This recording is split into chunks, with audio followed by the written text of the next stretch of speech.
दोस्तों आज के इस वीडियो में हम बात करेंगे वज़न बढ़ने के मेन कारण के बारे में कि कौन सी मेडिकल कंडीशंस आपकी बॉडी में होती है जिससे आपका वज़न बढ़ते ही जाता है और कम होने का नाम ही नहीं लेता है। दोस्तों वीडियो बहुत ही डिटेल और साइंटिफिक डेप्थ के साथ में होने वाला है। पूरे यूट्यूब पर आपको ऐसा वीडियो नहीं मिलेगा, सो एंड तक इसको बिना स्किप किए ज़रूर देखना। तो दोस्तों जब किसी व्यक्ति का वज़न एक बार बढ़ जाता है और लगातार बढ़ते ही जाता है, कम होने का नाम ही नहीं लेता है, तो इसका मेन कारण हो सकता है इंसुलिन रेजिस्टेंस। अब बहुत ही आसान भाषा में समझते हैं कि ये इंसुलिन रेजिस्टेंस क्या है और इससे कैसे वज़न बढ़ता है। देखिए दोस्तों, इंसुलिन एक हार्मोन है जो हमारे पेट में उपस्थित पेनक्रियास नाम की ग्रंथि द्वारा बनाया जाता है और इस इंसुलिन का काम होता है ब्लड शुगर लेवल को नॉर्मल लेवल पर बनाए रखना। दोस्तों हम जो भी फूड खाते हैं उसमें कार्बोहाइड्रेट होता है और कार्बोहाइड्रेट ग्लूकोज या शुगर का कॉम्प्लेक्स फॉर्म होता है। यानी बहुत सारे ग्लूकोज मॉलिक्यूल या शुगर मॉलिक्यूल जब एक साथ जुड़ते हैं तो उसे हम कार्बोहाइड्रेट बोल देते हैं। और जब हम कार्बोहाइड्रेट खाते हैं, जो कि हमारे हर फूड में 80 to 90% होता ही है, तो कार्बोहाइड्रेट हमारे पेट में जाने के बाद में बॉडी इसे ग्लूकोज में तोड़ती है, तब जाके आपके ब्लड में एब्जॉर्ब होता है। यानी अगर आसान भाषा में कहूँ तो हमारे हर फूड में शुगर होती है जिसे खाने के बाद में हमारा ब्लड ग्लूकोज लेवल बढ़ता है। इसीलिए तो हम देखते हैं कि डायबिटिक पेशेंट भोजन से पहले मेडिसिन्स लेते हैं। अब कार्बोहाइड्रेट तो हमारे हर फूड में है ही, लेकिन सभी का ग्लाइसेमिक इंडेक्स अलग अलग होता है। ग्लाइसेमिक इंडेक्स यानी एक पर्टिकुलर फूड खाने के बाद में कितनी स्पीड से आपका ब्लड ग्लूकोज लेवल बढ़ रहा है। जैसे कि शुगर और शुगर से बनी चीज़ों का ग्लाइसेमिक इंडेक्स ज़्यादा होता है, तो ये आपके ब्लड ग्लूकोज लेवल को बहुत ही तेज़ी से बढ़ाते हैं। जैसे चॉकलेट्स, केक्स, कैंडी, मिठाइयाँ, कोल्ड ड्रिंक्स, पेस्ट्रीज़, और इनके कंपैरिजन में रोटी का ग्लाइसेमिक इंडेक्स कम होता है।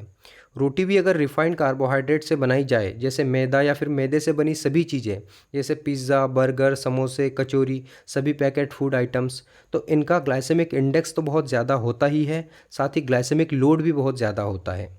यानी इस तरह का फूड आपके ब्लड शुगर लेवल को तेज़ी से बढ़ाता है और लंबे समय तक ब्लड शुगर लेवल बढ़ा ही रहता है। इन फूड में कार्बोहाइड्रेट के अलावा कुछ नहीं होता है, न्यूट्रिशनल वैल्यू ना के बराबर होती है। यानी ये पूरी तरह से एम्प्टी कैलोरी से भरे होते हैं, जिससे बिल्कुल शुगर की तरह एक्ट करते हैं। इनके अगेंस्ट हमारे शरीर का रिस्पॉन्स शुगर की तरह ही होता है।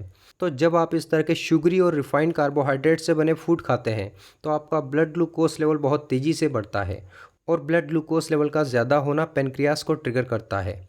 फिर पेनक्रियास इंसुलिन हार्मोन को ब्लड में भेजती है बढ़े हुए ग्लूकोज को कम करने के लिए। अब इंसुलिन क्या करता है, ब्लड में से ग्लूकोज को उठा के सेल्स में भेजता है, जिसमें से कुछ ग्लूकोज को सेल्स द्वारा एनर्जी के लिए यूज़ कर लिया जाता है और एक्स्ट्रा ग्लूकोज को ग्लाइकोजन के रूप में स्टोर कर दिया जाता है फ्यूचर यूज़ के लिए। और जब ग्लाइकोजन का स्टोरेज भी फुल हो जाता है, ग्लाइकोजन स्टोरेज के लिए और जगह नहीं बचती है, तो एक्स्ट्रा ग्लूकोज फैट में बदलने लगता है, जिससे आप मोटे होते जाते हैं। सो इंसुलिन एक तरह से शेफ़ की तरह होता है जो बॉडी सेल्स को फीड करने का काम करता है। हम ऐसा भी बोल सकते हैं कि इंसुलिन एक तरह से सेल्स के दरवाजे को खोलने की चाबी होती है, जिसके ज़रिए सेल्स के दरवाजे को खोला जाता है और ग्लूकोज को अंदर भेजा जाता है।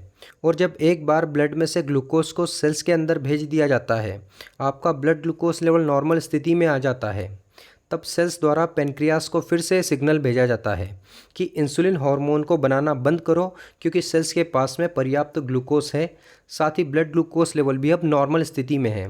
सो सेल्स पेनक्रियास को ये सिग्नल भेजती है और पेनक्रियास को टर्न ऑफ कर दिया जाता है। पेनक्रियास इंसुलिन हार्मोन को बनाना बंद कर देती है।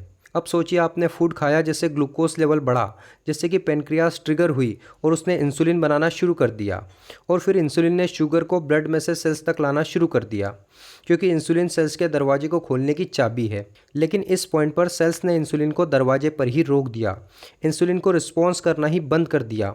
इस कंडीशन को हम बोलते हैं इंसुलिन रेजिस्टेंस, जिसमें आपके बॉडी सेल्स इंसुलिन को रिस्पॉन्स देना ही बंद कर देते हैं। अब इसकी वजह से आपके बॉडी में सबसे पहली चीज़ ये होगी कि आपका ब्लड ग्लूकोज लेवल कंट्रोल नहीं हो पाएगा, और दूसरा यह होगा कि जब आपका ब्लड ग्लूकोज लेवल कंट्रोल नहीं होगा तो पेनक्रियास तक फिर से सिग्नल जाएगा कि still blood glucose level high है, इसलिए पेनक्रियास और ज़्यादा मात्रा में इंसुलिन बनाने लगेगी, जिससे इंसुलिन की मात्रा ब्लड में नॉर्मल से बहुत ज़्यादा रहती है। दोस्तों इंसुलिन रेजिस्टेंस एक ऐसी कंडीशन है जिसमें इंसुलिन के साथ साथ में आपका ब्लड ग्लूकोज लेवल भी हाई रहता है, बिकॉज सेल्स ने इंसुलिन को रोक दिया है। अब क्योंकि इंसुलिन एक स्टोरेज हार्मोन भी है, एक्सेस ग्लूकोज को फैट में कन्वर्ट करके आपके बॉडी में स्टोर करता है, तो ब्लड में इंसुलिन ज़्यादा होने की वजह से आपका वज़न बढ़ने लगता है। दूसरी कंडीशन हमें ये देखने को मिलती है कि आपका ब्लड ग्लूकोज लेवल हाई होने के बावजूद भी आप लो एनर्जी फील करते हैं, आपको थकावट महसूस होती है, क्योंकि सेल्स एफिशिएंटली ग्लूकोज को यूज़ नहीं कर पा रहे हैं, बिकॉज सेल्स ने इंसुलिन को रोक दिया है, जिसके रिजल्ट में आपको बार बार भूख लगती है और आपका वज़न बढ़ते जाता है। और अगर आप वज़न कम करने की सोचते भी है तो आपका वज़न कम नहीं हो पाता है, बल्कि बढ़ते ही जाता है, क्योंकि ब्लड इंसुलिन ज़्यादा होने का मतलब ये है कि ब्लड में ग्लूकोज भी ज़्यादा है, और ग्लूकोज जब ब्लड में ज़्यादा है तो स्टोर फैट से एनर्जी लेने की आवश्यकता ही क्या है। हमारी बॉडी स्टोर फैट को तो तब जलाती है जब ब्लड में हाइपोग्लाइसेमिक सिचुएशन पैदा होती है, ग्लूकोज की कमी होती है। बॉडी इतनी पागल नहीं है कि एक तरफ हाई इंसुलिन होने की वजह से फैट स्टोर हो और दूसरी तरफ आपका फैट बर्न भी हो, because insulin is a storage hormone. और दोस्तों, आज अगर आपको इंसुलिन रेजिस्टेंस है और आप समय रहते इसको ठीक नहीं करते हैं तो इससे आप मोटे तो होते ही जाओगे, लेकिन आगे जाके ये टाइप 2 डायबिटीज़ में भी बदल जाएगा। तो क्वेश्चन ये आता है कि इसको ठीक कैसे करें। चलिए अब इसके बारे में बात करते हैं। दोस्तों, अगर हम हमारी फूड हैबिट और लाइफस्टाइल पर ध्यान दें तो आपको पता चलेगा कि आजकल हम बहुत ज़्यादा मात्रा में शुगर कंज्यूम कर रहे हैं। WHO यानी वर्ल्ड हेल्थ ऑर्गेनाइजेशन के हिसाब से हमें प्रतिदिन 20 ग्राम शुगर की आवश्यकता होती है, और हम खाते कितनी है? 100 से 150 ग्राम शुगर आज के समय हम खा रहे हैं, और कई लोग तो इससे भी ज़्यादा खाते हैं, जो कि हमारी ज़रूरत से बहुत ज़्यादा है। इतनी शुगर की हमारे शरीर को आवश्यकता नहीं है। इनफैक्ट हमारी बॉडी को शुगर की ज़रूरत ही नहीं होती है। 20 ग्राम शुगर तो हमारा शरीर टॉलरेट कर सकता है, यानी सहन कर सकता है। अगर आप नोटिस करोगे तो एक कप चाय में 10 से 12 ग्राम शुगर होती है, जो कि आप दिन की शुरुआत में ही ले लेते हैं। इसके अलावा न जाने कितनी चीज़ें होती है जो आप दिन भर खाते हैं। Biscuits, chocolates, pastry, cold drinks, मिठाइयाँ, सभी प्रकार के पैकेट फूड आइटम्स, इनमें भर भर के शुगर डली होती है। इनका ग्लाइसेमिक इंडेक्स बहुत ज़्यादा होता है। जब इतनी ज़्यादा शुगर हम अलग अलग सोर्सेज से खाते हैं जिसको हमारे बॉडी सेल्स टॉलरेट नहीं कर पाते हैं और इंसुलिन को रोकने लगते हैं, क्योंकि अत्यधिक शुगर हमारे शरीर के लिए टॉक्सिक होती है, खतरनाक होती है, इसलिए सेल्स इनको रिजेक्ट करने लगते हैं। अगर शुगर इतनी ही अच्छी होती तो डायबिटिक पेशेंट को तो सबसे ज़्यादा हेल्दी कहा जाना चाहिए था, लेकिन हम देखते हैं कि ज़्यादा शुगर होने से डायबिटिक पेशेंट की किडनीज तक डैमेज होने लगती है। शुगर के साथ साथ आजकल रिफाइंड, अल्ट्रा प्रोसेस्ड और जंक फूड जैसे pizza, burger, momos, chips, Maggi, pasta, even समोसे और कचौरी भी, ये फूड एग्जैक्टली शुगर की तरह ही होते हैं। इनफैक्ट शुगर से भी खतरनाक होते हैं। इनको अल्ट्रा प्रोसेसिंग के थ्रू बनाया जाता है।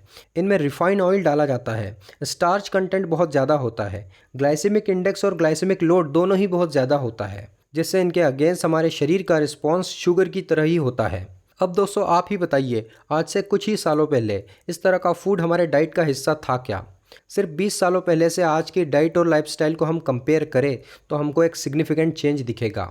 ऐसा फूड हमारी बॉडी के लिए बना ही नहीं है, तो इसको खाने से क्यों आपको इंसुलिन रेजिस्टेंस, मोटापा और डायबिटीज़ नहीं होगी? दोस्तों, फूड चेंज होने के साथ साथ में हमारी फिजिकल एक्टिविटी में भी बहुत कमी आई है। पहले के कंपैरिजन में आजकल हम फिजिकल एक्टिविटी भी बिल्कुल ना के बराबर करते हैं, तो ये दोहरा इम्पैक्ट आपकी बॉडी पर पड़ रहा है, जिससे आपको ये सब समस्याएं देखने को मिल रही है। इसके अलावा यह फूड आसानी से अवेलेबल होने की वजह से हमारी ईटिंग फ्रिक्वेंसी भी बढ़ गई है। थोड़ी थोड़ी देर में हम कुछ न कुछ खाते रहते हैं, जिससे बार बार ब्लड ग्लूकोज लेवल में फ्लक्चुएशन आता है। बार बार बॉडी को इंसुलिन बनाना पड़ता है। तो इंसुलिन रेजिस्टेंस को ठीक करने के लिए आपको शुगर कंजप्शन कम्प्लीटली बंद करना पड़ेगा।